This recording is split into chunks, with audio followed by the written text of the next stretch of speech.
This is the Arduino stoplights that I also made. And I'll also introduce that how does the circuit works.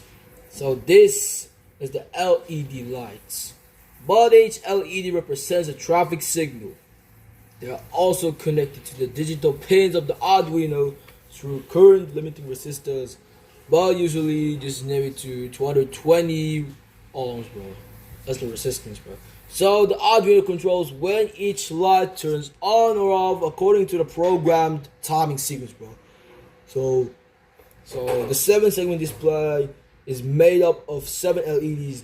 Those labeled from A to G. These are the pins, bro. But each segment lights up to form numbers from 5 to 1, bro, that represent the counter, including 0, bro.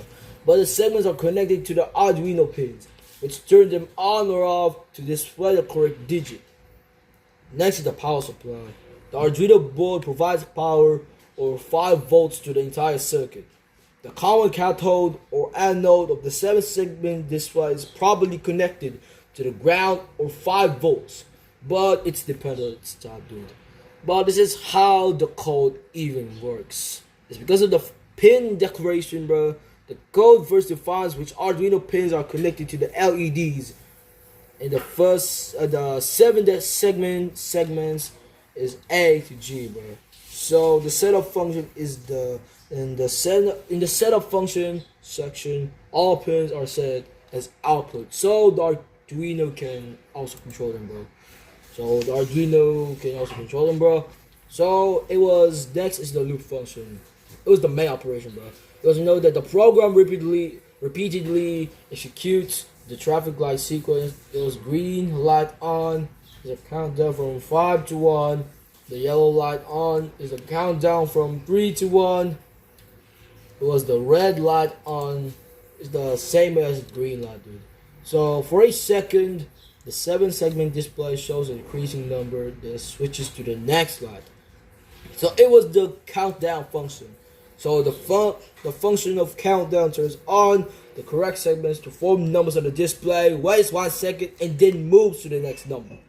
So it was the summary of operation.